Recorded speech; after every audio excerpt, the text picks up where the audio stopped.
Hello, Standard 3rd. Welcome in EVS 13 lecture. In previous lecture, we have completed our chapter number 3. Now, in today's lecture, we are going to start our new chapter, chapter number 4. Chapter number 4 our first school मतलब हमारी पहली school. We learn so many things when we come to school. जब हम school में आते हैं तो हमें बहुत सारी चीज़ें सीखने को मिलती है. But do you know which is our first school. लेकिन क्या आप जानते हो कि हमारी पहली स्कूल कौन सी है? Yes, it is our family. हमारी पहली स्कूल कौन सी होती है? स्कूल. ऐसा बोला जाता है कि भाई हमारा घर है वो हमारी पहली स्कूल है और हमारी माँ है वो हमारी सबसे पहली गुरु है, टीचर है. तो we learn so many things from our family. हम हमारी फैमिली से बहुत कुछ सीखते हैं. Much before we learn from anywhere else.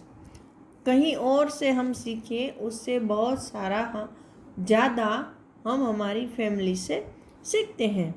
This is because we are so close to our family.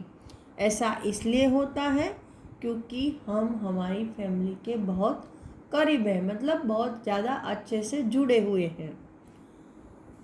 But we really never give it a thought. लेकिन हम उसको कुछ इतना ध्यान नहीं देते हैं. Let us think about our family and talk about it.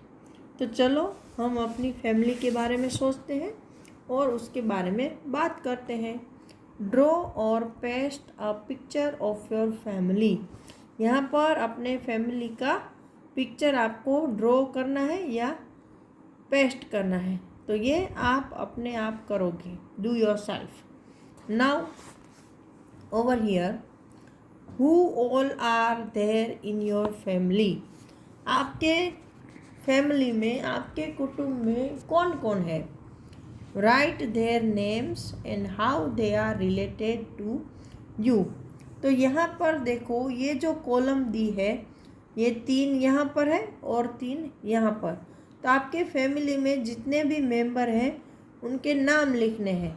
फिर रिलेशन, मतलब जैसे यहाँ पर आपने लिखा कि आपका नाम है आयुष सूर्यकांत दवे, तो आपके फादर का नाम यहाँ लिखो सूर्यकांत भाई. फिर रिलेशनशिप आपके साथ, तो सूर्यकांत भाई आपके क्या लगते हैं? तो फादर. तो यहाँ लिखा आपने सूर्यकांत भाई और यहाँ फादर. फिर ऐसे यहाँ पर अपनी मदर का नाम लिखो और यहाँ लिखो मदर. फिर अपने ग्रैंडफादर का नाम लिखो, यहाँ लिखो ग्रैंडफादर. ग्रैंडमदर उसका नाम, फिर यहाँ ग्रैंडमदर. फिर अगर आपके भाई बहन हैं तो उनके नाम और यहाँ वो ब्रदर या सिस्टर जितने हैं. ग्रैंडफादर मदर है तो लिखो, नहीं है तो नहीं लिखो. अंकल आंटी है तो लिखो. जो फैमिली मेम्बर है उसकी डिटेल लिखनी है. आई बात समझ में? चलो now we are going to discuss. Next point, right the relationship between any 2 members of your family such as husband wife, brother sister, mother daughter. देखो, name of 2 member of your family, their relationship. मतलब यहाँ 2 family member के नाम लिखने हैं.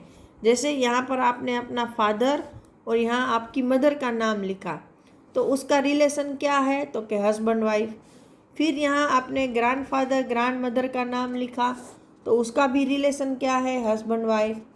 फिर यहाँ पे अगर आपके भाई बहन है तो उनका नाम लिखा, तो उसका रिलेशन उस एक दूसरे के साथ क्या है? तो कि ब्रदर एंड सिस्टर. फिर आपके अंकल आंटी, तो उसका रिलेशन है हस्बैंड वाइफ. ऐसे लिखना है यहाँ पर उसके नाम और यहाँ उसका एक दूसरे के साथ रिलेशन. आगे हमने क्या किया था? फैमिली मेम्बर के नाम और उसका आपके साथ रिलेशन. यहाँ पर क्या है? फैमिली मेम्बर की पेयर और यहाँ पर उन दोनों के बीच में क्या रिलेशन है वो लिखना है. चलो next point, what do your family members call you lovingly? मतलब आपके परिवार के लोग आपको प्यार से क्या बुलाते हैं, तो वो नाम आपको लिखना है। Do you have a pet name? आपका कोई पेट नेम है? How do you call your family members? आप अपने फैमिली मेम्बर को कैसे बुलाते हो, कि भाई मम्मी को क्या बोलते हो, पापा को क्या बोलते हो, भाई बहन के कुछ स्पेशल नाम है, दादा दादी को क्या बोलते हो, वो सब। Look at the picture carefully. यहाँ आपको जो पिक्चर दिया है उसको अच्छे से देखना है। Now number 1, 2 persons in the picture look at lot like each other. How do you think they are related? इस पिक्चर में 2 इंसान ऐसे हैं जो कि एक दूसरे से बिल्कुल सेम लग रहे हैं, तो वो उन दोनों के बीच का रिलेशन क्या है? तो मुझे तो यहाँ देखो, ये और ये दोनों के चेहरे एक जैसे लग रहे हैं, और बाल भी। यहाँ देखो, उसकी बाल का पैटर्न और इसकी बाल का पैटर्न, इसका नोज़, उसके लिप्स, है ना, उसका फेस, सब कुछ एक जैसा लग रहा है। तो या तो ये दोनों भाई बहन हैं या फिर फादर एंड डॉटर, राइट ना। तो चलो यहाँ पर नेक्स्ट पेज पर, is there any similarity between you and any other member of your family? क्या आपके घर में आप और किसी और फैमिली मेंबर के साथ आपकी सिमिलरिटी है, मतलब आप दोनों एक जैसे, आप दोनों में कुछ सेम चीज़ें हैं? जैसे क्या? In the way you talk, जैसे दोनों के बातचीत करने का तरीका एक जैसा हो, या दोनों का चलने का तरीका, या दोनों की स्माइल एक जैसी हो, या आप दोनों एक जैसे दिख रहे हो। विथ whom एंड हाउ, तो ये सिमिलरिटी आपकी किसके साथ है और वो कैसे? जैसे आप और आपके फादर, तो क्या दोनों में सेम है, वो आपको लिखना है। Okay, now let us now read about Anwari's family. The older member of Anwari family work as धोबीज। यहाँ पर देखो, ये पिक्चर दिखाया है, यहाँ पर जो एक फैमिली है वो क्लॉथ को वॉश करने का काम कर रहे हैं, जिसको हम लोग धोबी बोलते हैं। तो ये अनवारी करके कोई बच्चा है जिसकी फैमिली क्या काम करती है, उसके घर के जो बड़े लोग हैं वो धोबी का काम करते हैं।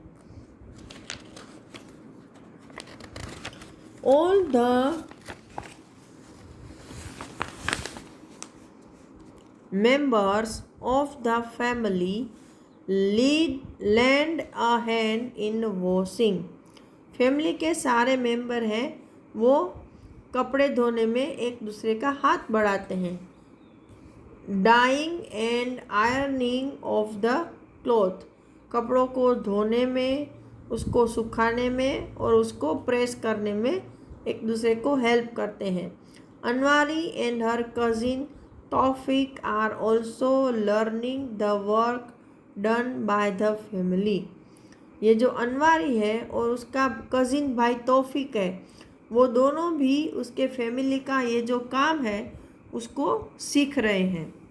तो उसके रिलेटेड यहाँ पर कुछ क्वेश्चन है। If your family involve in any particular work, if yes what, मतलब क्या आपकी फैमिली भी ऐसा कोई पर्टिकुलर काम कर रही है, तो वो कौन सा है? जैसे कि किसी के घर में सोप बनाने का काम होता है, किसी के घर में पापड़ बेले जाते हैं, है ना, किसी के घर में कुछ क्या बोलते हैं, खाखरा बाखरा बनता है, तो और वो लोग उसको सेल करते हैं, बेचते हैं, है ना। किसी के घर में फ्रूट का बिजनेस है, फ्रूट बेचते हैं। किसी के घर में ग्रोसरी का है, मतलब अनाज करियाना ये सब बेचते हैं। तो आपके घर में क्या है वो आपको यहाँ लिखना है। Do you help the family with the work, क्या आप अपनी फैमिली को उस काम में मदद करते हो? अगर करते हो तो यहाँ पर यस लिख सकते हो। Now next, we learn many things from our family members. हम हमारे फैमिली के लोगों से बहुत सारी चीज़ें सीख सकते हैं। Anwari and her cousins learned cycling from her uncle. Anwari है और उसका जो कज़िन भाई है तौफिक, वो हम अपने अंकल से साइकिलिंग करना सीखते हैं। You also learn many thing from your family. आपने भी अपनी फैमिली से बहुत सारी चीज़ें सीखी होगी। वॉट एंड फ्रॉम हुम। तो आपने कौन सी चीज़ें सीखी है और किससे सीखी है। Has any one learned any thing from you. क्या कोई और भी आपसे कुछ सीखा है। मतलब आपने अपनी फैमिली से तो सीखा ही है, लेकिन आपसे भी कोई और सीख रहा है। मतलब आपसे छोटे भाई बहन होंगे तो वो भी आपसे कुछ सीख रहे होंगे। तो इसका आंसर आपको लिखना है, लेकिन इसके सारे आंसर हैं वो मैं आपकी इसकी PDF भिजवा दूंगी, फिर आप उसमें से लिख लेना। Okay, now think and right. When I am sad, I go to my desk. जब मैं उदास होता हूँ तो मैं इसके पास जाता हूँ। तो जब हम उदास होते हैं तो सबकी भाई अलग अलग जगह है। कोई मम्मी के पास जाता है, कोई दादी के पास जाता है, कोई घर में आंटी है उसके पास जाता है, कोई फ्रेंड को बात बोल के जी हल्का करता है, कोई अपनी सिस्टर को, कोई भाई को, कोई कज़िन को। तो आपका जिसके साथ जैसा रिलेशन है यहाँ लिख सकते हो। When I want to know about the past, I go to my desk. जब मैं अपने पास्ट भूतकाल के पिछले अपने बड़े बुजुर्गों के बारे में जानना चाहता हूँ तो किसके पास जाता हूँ, या मेरे खुद के बचपन के बारे में या ऐसा कुछ। तो जनरली हम लोग हमारे ग्रैंड पेरेंट के पास जाते हैं, है ना। अगर वो नहीं है तो फिर मदर फादर के पास। तो आप जिसके पास जाते हो वो लिख सकते हो। When I want to share my secrets, I go to my desk. जब मैं अपने सीक्रेट शेयर करना चाहता हूँ, कुछ ऐसी राज जो कि हम मम्मी को पापा को नहीं बताते हैं, तो जनरली वो हम हमारे कज़िन है, हमारी सिस्टर है, हमारा फ्रेंड है, उसको बताते हैं। तो हम जिसके साथ आप शेयर कर रहे हो उसका नाम यहाँ पर लिख दो। When I do something wrong, I go to my desk. जब मैं कुछ गलत करता हूँ तो मैं इसके पास जाता हूँ। जनरली ऐसा होता है कि जब हमसे कुछ गलती हो जाती है तो हम हमारी मदर को बताते हैं, है ना, कि भाई मम्मी हमको सुनती भी है, हमको थोड़ी डांट लगी लेकिन फिर समझा भी देती है, और बड़ी बात पापा की मार से बचाती है ना। तो ये सब यहाँ तक हम कंप्लीट कर रहे हैं। नेक्स्ट लेक्चर में हम नेक्स्ट पेज कंप्लीट करेंगे। तब तक के लिए सबको गुड बाय।